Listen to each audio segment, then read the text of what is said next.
사랑합니다. 네, 오늘 예배 자리에 나오신 우리 독진 가족 여러분, 주님의 이름으로 크게 환영하며 축복합니다. 그리고 또 설 명절을 맞아 또 고향을 방문하고 또 이 시간 함께 예배하는 또 우리 가족들 주님의 이름으로 또 환영하며 축복합니다. 네, 우리 뵙계신 분들과 함께 우리 사랑과 축복의 인사 함께 나눌까요? 사랑합니다. 축복합니다.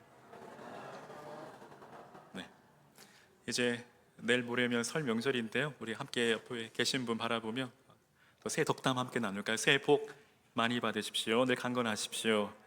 네,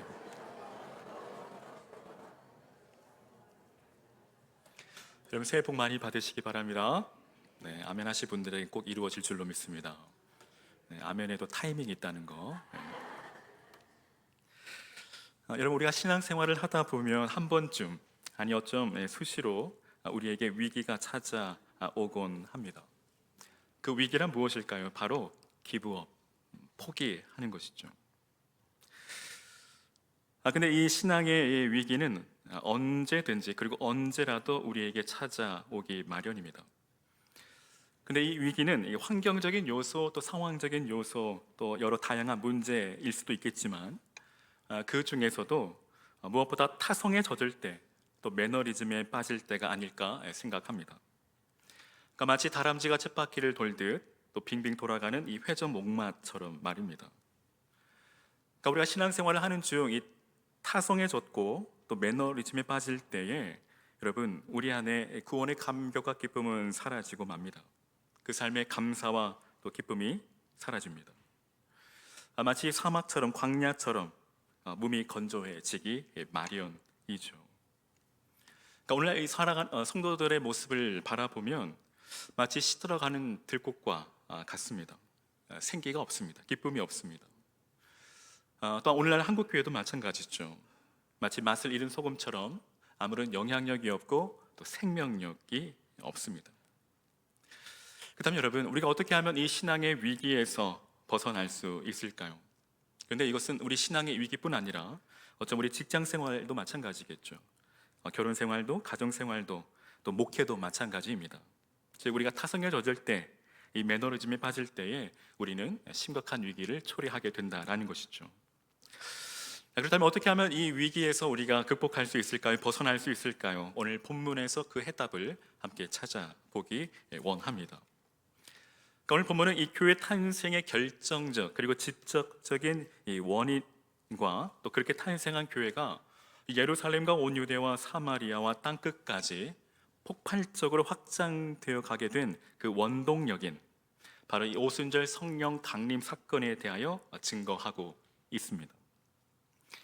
특별히 오순절은 6월절 후 첫 안식일 다음 날로부터 50일째 되는 날로서 그러니까 이스라엘이 가나안 땅에서 처음 열매를 거둬 들인 것을 기념하는 감사절기입니다. 따라서 오순절은 이스라엘 백성들에게 가나안 땅에서의 새로운 삶을 의미했습니다.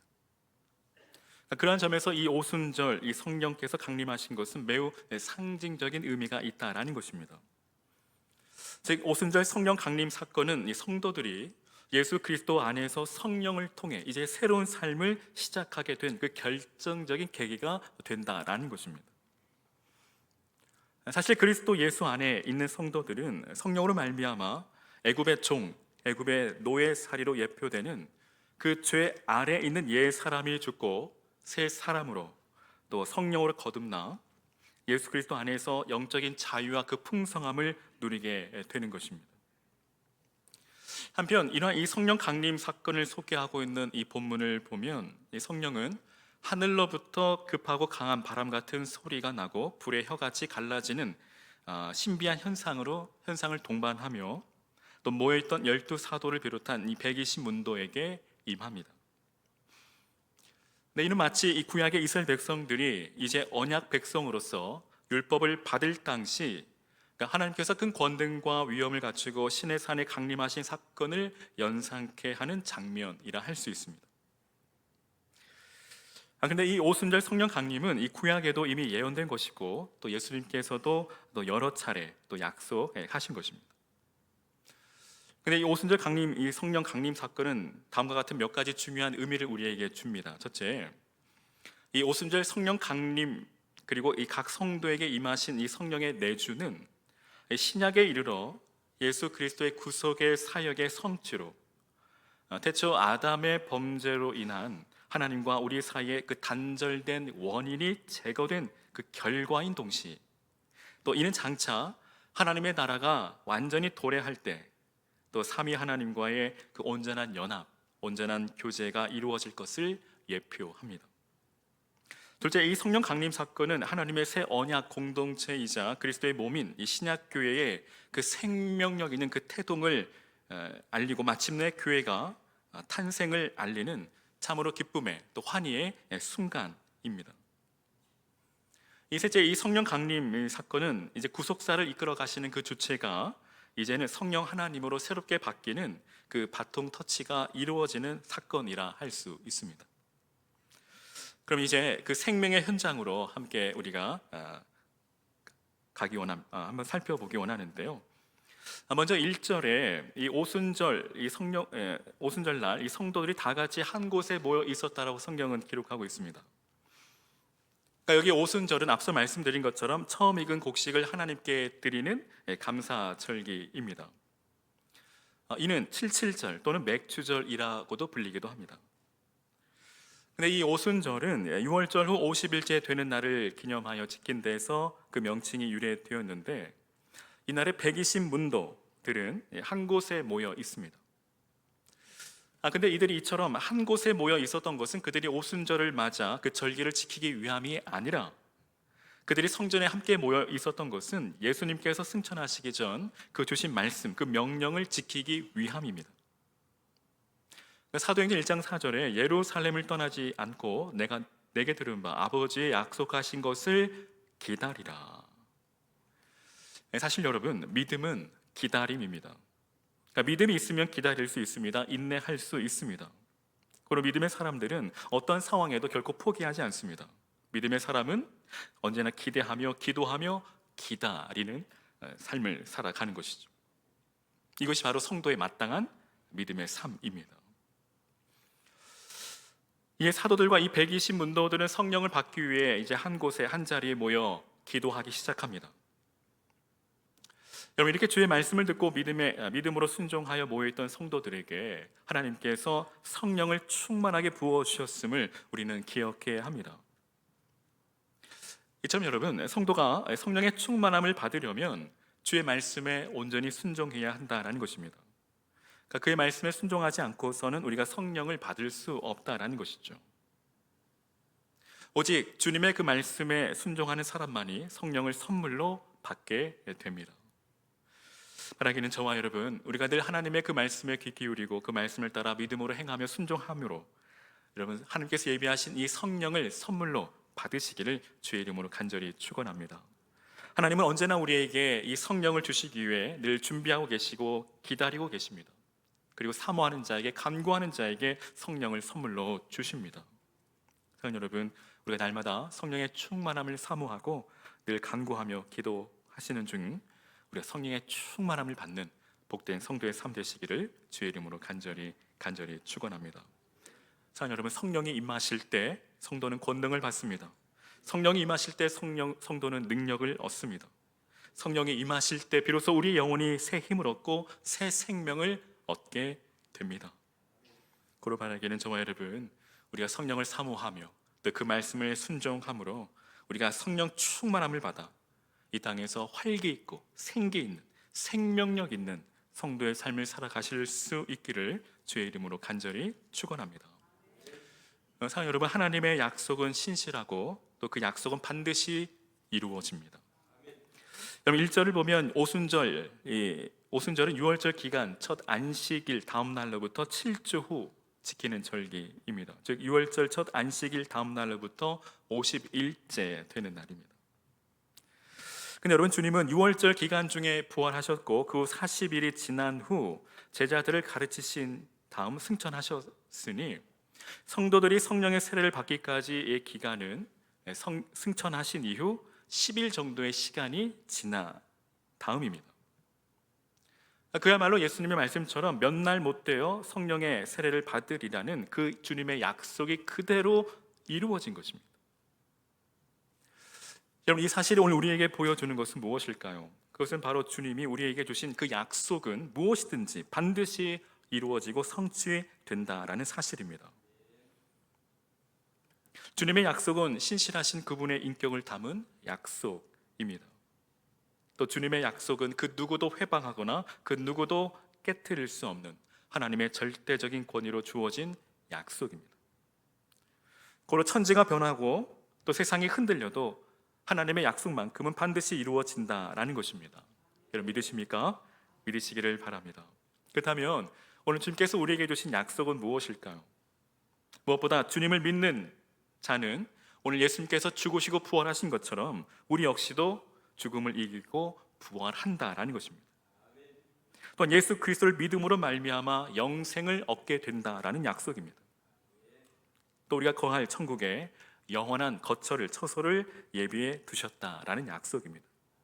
그리고 때가 차면 우리를 그곳으로 데려가시기 위해 우리 주님 다시 오신다라는 이 재림의 약속입니다.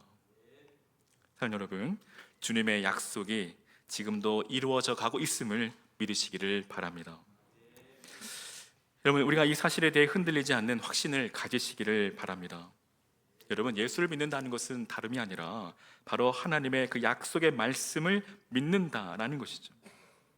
이는 세상이 아무리 변하고 세상이 흔들린다 할지라도 우리가 소망을 지니고 또 의를 행할 수 있는 것은 우리가 주님의 그 신실하신 약속이 반드시 이루어질 것을 믿기 때문이죠. 그럼 오늘 저와 여러분, 괴로울 때나 또 피곤할 때나 주님 주신 이 구원의 약속을 믿고 또 주님 다시 오실 그 재림의 그 약속을 또 바라보며 이 땅에서 믿음의 선한 싸움을 싸우고 날마다 저 천성을 향해 달려가시는 복된 믿음의 발걸음 되시기를 주의 이름으로 간절히 축원합니다. 사랑하는 여러분, 우리가 성령의 그 임재는 우리가 눈으로 볼 수는 없으나 그 사역은 우리가 볼 수 있다라는 것입니다. 여러분, 2절은 마침내 성령께서 제자들에게 강림하신 사실에 대하여 증거합니다. 누가는 하늘로부터 급하고 강한 바람 같은 소리가 온 집안에 울렸다라고 증거합니다. 그러니까 구약 성경은 하나님의 임재를 종종 바람으로 표현하기도 합니다. 그러므로 바람 같은 소리는 하나님과 또 그리스도 영이신 성령께서 한 방에 모여있던 120명의 이 제자들에게 강림하신 것을 증거하는 말입니다. 또 여기 급하고 강한 바람 같은 소리는 마치 돌풍이 거세게 불어오듯 성령께서 충만하게 오늘 성도들에게 임한 것을 나타내 줍니다. 결국 본문은 주님께서 약속하신 성령이 교회에 충만하게 임하기 시작했다라는 것과 또 그 권능 가운데 임하셨음을 우리에게 확인시켜 줍니다. 그리고 이제 이 교회를 다스리시고 또 그 교회를 운행하시는 이 움직이시는 이가 바로 성령이심을 우리에게 증거합니다. 근데 우리가 여기에서 주목해야 할 사실은 성도들이 이 바람 같은 소리는 들을 수 있으나 성령의 그 형상을 우리가 보지 못한다는 것입니다. 왜일까요? 성령은 영이시기 때문입니다. 그러므로 우리 육신의 눈으로 그분을 볼 수 없습니다. 마치 바람을 눈으로 볼 수 없는 것처럼 말이죠. 여러분, 우리의 육신의 눈으로는 영이신 하나님을, 그 성령을 볼 수 없습니다. 다만 우리가 그 성령의 존재를 확인할 수 있는 것은 그분의 역사하심을 통해서입니다. 여러분, 나뭇가지가 흔들리는 것을 통해 바람이 부는 것을 우리가 인식할 수 있듯이 성령의 은혜의 사역을 우리가 눈으로 확인할 수 있다는 것이죠. 그래서 그의 존재를 우리가 알 수 있다는 것입니다. 사랑하는 여러분, 오늘도 성령께서 오늘 이 시간 이곳에 우리와 함께 하심을 믿으시기를 바랍니다. 사랑하는 여러분, 성령의 사역은 어떻게 나타날까요? 성령께서 어떻게 역사하실까요? 그것은 바로 사람의 영혼을 변화시키는 겁니다. 그러니까 타락한 아담으로부터 물려받은 인간의 이 죄된 본성을 하나님의 자녀의 성품으로 빚어 가신다라는 것이죠. 새롭게 변화시키신다라는 것입니다. 그것이 바로 성령의 거듭나게 하시는 사역입니다. 또 성령은 성도로 하여금 성령의 열매를 맺게 하십니다. 즉 성령의 충만한 사람은 사랑과 희락과 화평과 오래 참음과 자비와 양성과 충성과 온유와 이 절제, 이 성령의 열매를 맺게 하신다라는 것입니다. 즉 성령의 그 마음에 충만한 사람은 예수 그리스도를 닮아가게 된다라는 것이죠. 이것이 바로 성령의 역사입니다. 그리고 이 변화의 과정을 우리는 성화라고 하죠. 우리는 성령의 역사로 사람이 변화되어 가는 것을 보고 성령의 그 존재를 우리가 알 수 있다라는 것입니다. 사랑하는 여러분, 오늘도 우리가 이 자리에 나와 하나님을 예배할 수 있는 것은 바로 성령의 역사하심으로 인하여 성령의 구속과 성령의 인치심으로 오늘 우리가 하나님의 자녀로 또 확증되고 또 이 시간 우리가 하나님을 예배하는 줄로 믿으시기를 바랍니다. 또한 성령은 믿는 자로 하여금 그리스도와 그 진리를 증거하시도록 이끄신다라는 것입니다. 여러분 기억하십시오. 그리스도인의 삶의 기승전결, 그 결은 곧 그리스도의 증인된 삶이라는 것입니다. 늘 거듭 말씀드리지만 주께서 우리를 택하시고 부르심은 우리를 그리스도의 증인으로 세우시기 위함입니다. 내 증인이 되리라.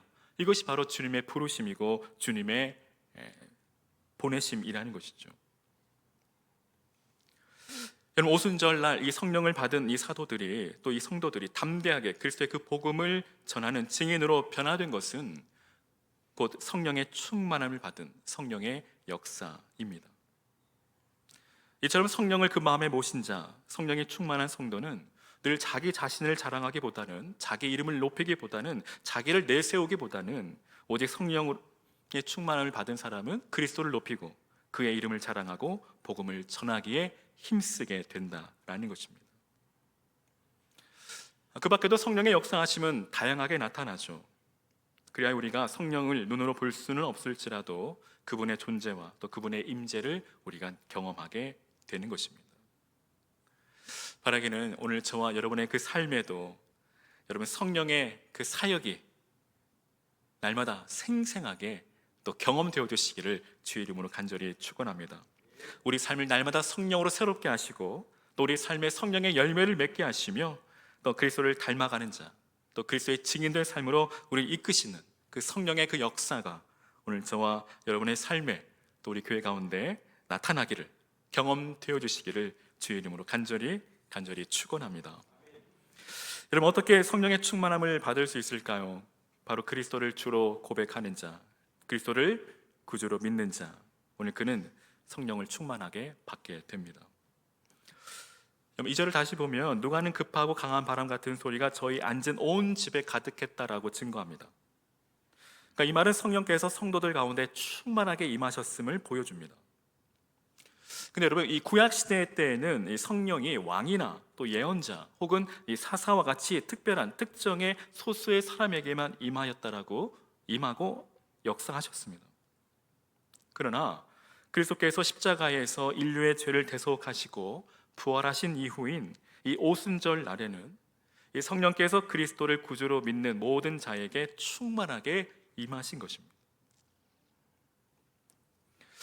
근데 여러분, 하나님께서 성령을 이처럼 모든 이에게 충만하게 부어주시게 된 결정적인 사건은 바로 그리스도께서 십자가의 그 대속의 죽음을 통해 온 인류의 그 구원의 근거를 마련해 주셨기 때문이라는 것입니다. 즉 하나님께서 그리스도를 구주로 믿는 모든 자에게 성령을 부어주사 거듭나게 하시고 성령으로 인치해서 하나님의 자녀와 소유로 삼으셨다라는 것입니다. 그러므로 누구든지 예수를 그리스도로 믿는 자, 예수를 그리스도로 영접하는 자는 누구나 성령을 충만하게 받을 수 있습니다. 이것이 바로 오늘 우리에게 허락하신 특권이고 은혜입니다. 고로 우리는 늘 하나님의 그 말씀을 따라 믿음으로 행할 뿐 아니라 성령을 사모하고 또 성령의 충만함을 받기 위해 늘 기도하면 오늘 하나님께서 성령을 누구에게나 충만하게 부어 주신다라는 것입니다. 그리고 그 성령으로 말미암아 우리가 각각의 은사를 받아 능력을 행하게 하시고 더 나아가 하나님의 권능과 영광을 나타내는 성도의 삶으로 주께서 인도하신다라는 것입니다. 여러분, 그 증거가 바로 초대교회 성도들이죠. 여러분, 초대교회 성도들과 그 사도들이 그 죽음의 현장에서도 그 죽음의 상황에서도 믿음을 포기하지 않고 놀라운 권능과 표적을 행할 뿐 아니라 늘 기쁘게 또 믿음으로 살아갈 수 있었던 것은 바로 성령의 충만함을 받았기 때문이라는 것입니다. 오늘 저와 여러분, 우리 역시 또 이 땅에서 어떠한 환경과 상황에도 굴하지 않고 정말 생명력 있고 능력 있는, 정말 영향력 있는 그리스도인의 삶을 살아가기 위해 늘 성령의 충만함을 받으시기를 주의 이름으로 간절히 축원합니다. 우리는 이를 위해서 날마다 하나님의 그 말씀을 사모하고 그 말씀을 따라 믿음으로 행할 뿐 아니라 성령의 충만함을 사모하고 날마다 기도에 힘써야 하겠습니다. 그 가운데 성령의 충만함을 받아 오늘 다시 한번 우리 삶에 생기 있는, 또 사랑과 기쁨과 은혜가 충만한, 정말 능력 있는, 정말 생기 있고 생명력 있는 그리스도인의 삶을 살아가실 수 있기를 주의 이름으로 간절히 축원합니다. 이제 성령의 충만을 받은 성도는 불같은 존재, 또 불꽃 같은 삶을 또 살아갑니다. 여러분, 3절은 강림하신 성령께서 각 성도에게 임하신 그 모습을 표현하고 있습니다. 누가는 성령이 불의 혀 같은 모습으로 오늘 각 사람에게 임했다라고 증언합니다. 그러니까 여기 불의 혀는 불이 맹렬하게 타오르는 것을 묘사하고 있습니다. 그러니까 구약 성경에는 하나님의 임재를 불로 표현하고 있습니다. 그와 마찬가지로 오늘 누가 역시도 성령의 임재를 강한 불로 표현하고 있습니다. 여러분, 불과 물은 우리 인간에게 뿐만 아니라 모든 생명체에게 그 생명을 유지하는 데 필요한 요소이죠. 없어서는 안 된 요소입니다. 그러므로 성령이 불같은 모양으로 각 성도에게 임했다라는 것은 성령을 통해 하늘의 생명과 힘을 오늘 성도들에게 공급해 주셨다라는 것입니다. 그러므로 성령이 임한 성도는 이 세상에서 불같은 역할, 또 불꽃 같은 삶을 살아가게 된다라는 것이죠. 여러분, 세상에서 불같은 역할을 해야 한다는 것은 무엇을 의미할까요? 그러니까 불꽃 같은 삶을 살아간다는 것은 무엇을 의미할까요? 첫째는 빛으로서 그 역할을 감당하는 것입니다. 불은 빛을 동반하죠. 또 성경은 그리스도와 그 복음을 진리의 빛으로 증거합니다. 즉, 이 땅의 성도는 세상의 빛이 되어야 한다라는 것이죠. 생명을 모르고 그 빛을 잃어버리고 여전히 세상에서 방황하는 자들에게 이 진리의 빛, 이 생명의 빛을 비추어 주어야 한다라는 것입니다. 그리고 성도는 빛의 자녀로 늘 빛 가운데 거하며 빛의 자녀로 살아가야 한다라는 것이죠. 둘째는 사랑의 사도가 되어야 합니다. 불은 뜨거움, 이 열기가 있죠. 즉 에너지가 있습니다. 즉 성도는 사랑 없는 이 빙하와 같은 세상에 하나님의 그 뜨거운 사랑을 나타내는 불같은 존재로 살아가야 한다라는 것이죠. 그래서 이 땅에 낙심하고 지친 영혼들에게 하늘의 위로와 또 하나님의 그 뜨거운 이처럼의 사랑을 전하고 베푸고 나누는 그런 존재, 그 역할을 감당해야 한다는 것입니다. 셋째로 죄악과 어둠이 관영한 이 시대 가운데 정결케 하는 역할을 감당해야 한다는 것입니다. 여러분, 불은 태우는 속성이 있죠. 즉 더러운 것을 태워 정결케 하는 것이 바로 불입니다. 즉 불순물을 제거하여 정금과 같이 만드는 것이 바로 불의 역할이죠. 근데 성경은 그리스도가 강림하면 이 세상의 불로 정결케 하시리라고 말씀하시죠. 이는 다시 말해 성도는 이 세상의 불의와 악을 허용하거나 방치하거나 그것들과 결코 타협해서는 안 된다라는 것입니다. 오히려 성도는 불처럼 그 죄악을, 그 더러운 것들, 오염된 것을 태우고 정결케 하는 그 역할을 감당해야 한다라는 것이죠. 즉 빛과 소금으로 그 사명을 감당하라는 것입니다. 넷째로 무엇보다 복음 전파에 신속해야 한다라는 것입니다. 불의 속성은 무엇입니까? 불은 신속하게 퍼지는 속성이 있죠. 조그만 불씨가 태산을 태웁니다. 이처럼 성령의 충만함을 받은 성도는 그리스도라는 이 생명의 불꽃을 그 영혼 속에 담고 있어 그가 가는 곳곳마다 그 생명의 말씀, 그 불꽃이 확장되어져 간다라는 것이죠. 마치 복음이 불이 번지듯 퍼져 간다라는 것입니다. 여러분, 당시 초대교회 성도들을 보십시오. 이 120명의 이 성도들이 성령의 충만함을 받아 오늘 온 유대와 사마리아와 땅끝까지 복음의 불씨를 전하는 증인의 사명을 감당하게 됩니다. 사랑하는 여러분, 오늘 저와 여러분 모두가 이 성령의 충만함을 받아 오늘 이와 같은 정말 믿음의 삶을 살아가실 수 있기를 주의 이름으로 간절히 간절히 축원합니다. 사랑하는 여러분, 성령의 충만함은 다른 그 무엇이 아니라 오직 예수로 충만한 것입니다. 오직 진리로 충만한 상태를 말합니다. 그러면 4절은 성령으로 충만한 성도의 그 모습에 대한 증언입니다. 보면은 성령의 충만함을 받은 성도들이 각기 다른 방언으로 말하기 시작했다라고 증거합니다. 여러분, 성령을 받기까지 이 120명의 이 성도들은 어디서 무엇을 했을까요?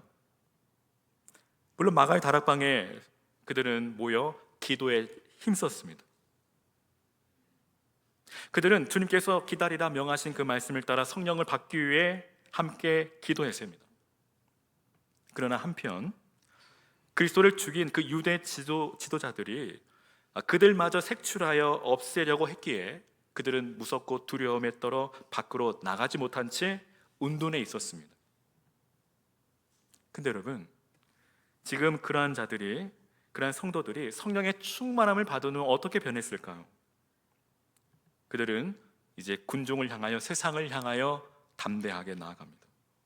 그리고 그들은 각 나라 방언으로 말하기 시작하는데 이 방언은 바로 복음을 말합니다. 즉 그리스도를 전파한 것입니다. 여기서 우리는 성령 충만함의 그 참된 개념을 확인할 수 있습니다. 즉 충만하다라는 말은 마치 그릇에 물이 가득 차 있는 상태를 의미합니다. 여러분, 그러한 그릇은, 물이 가득 찬 그릇은 조금만 건드려도 그 물이 밖으로 흘러나기 마련이죠. 다시 말해 오순절날 성령의 세례를 받고 충만한 성도는 각 나라 방언으로 그리스도를 전하기 시작했다라는 것입니다. 왜일까요? 그 마음에, 그 영혼에 예수 그리스도로 충만하기 때문입니다. 그래서 그들은 가는 곳곳마다 예수 그리스도를 증거합니다. 그들은 핍박과 또 죽음도 두려워하지 않고, 그들은 환경과 상황에 굴하지 아니하고 그리스도를 증거합니다. 이것이 바로 성령의 충만함을 받은 자의 모습이라는 것이죠. 사랑하는 여러분, 성령의 충만의 참 모습은 오직 예수로 충만한 상태를 말합니다. 나의 정욕과 세상에 대한 탐심 대신 그리스도와 그 진리가 내 영혼에 차고 넘치도록 충만한 상태, 그 상태가 바로 성령 충만함이라는 것입니다. 그리고 성령께서 우리에게 충만하게 임하시는 그 궁극적인 목적은 바로 그리스도의 증인이 되게 하시기 위함이라는 것입니다. 그 다음에 오늘 저와 여러분 어떠신가요? 오늘 우리 안에 우리는 무엇으로 충만한가요? 혹 나의 욕심과 나의 정욕으로 충만해 있지는 않습니까? 그리스도와 그 진리에 대한 그 열정과 그 열망은 점점 꺼져가는 촛불처럼 희미하진 않습니까? 사랑하는 여러분, 오늘 저와 여러분이 이 땅에서 정말 꺼져가는 촛불이 아니라 활활 타오르는 등불이 되시기를 주의 이름으로 간절히 축원합니다. 우리가 성령의 충만함을 받아 이 땅에 죄악과 어둠이 관영한 이 시대 가운데 진리의 빛을 비추고 또 죽어가는 그 수많은 영혼들을 빛으로 인도하는 그리스도의 증인된 삶을 살아가시는 저와 여러분 되시기를 주의 이름으로 간절히 축원합니다. 사랑하는 여러분, 주님께서는 우리가 이 땅에서 그저 미약한 존재로, 그저 생기를 잃어버린 그 들풀과 같은 존재로 살아가기를 결코 원하지 않습니다. 하나님, 이 땅에서 한 번뿐인 우리의 일생이 정말 불꽃 같은 삶을 살아가기를 그 누구보다도 바라고 원하고 기대하고 계십니다. 바라기는 저와 여러분이 오늘 서두에 말씀드린 것처럼 그저 매너리즘에 빠져 타성에 젖어 그렇게 하루하루 믿음의 삶을 살아가는 것이 아니라 우리가 성령의 충만함을 받아 우리가 주님 주시는 그 새 생명을 얻고 그 능력을 얻어 권능을 받아 이 땅에서 정말 이 세상이 감당할 수 없는 하나님의 사람들로 세워져 이 땅에 하나님의 나라를 세워가는, 하나님의 나라를 실현해가는 능력의 그리스도인, 성령의 충만한 믿음의 사람 되시기를 주의 이름으로 간절히 축원합니다. 아멘.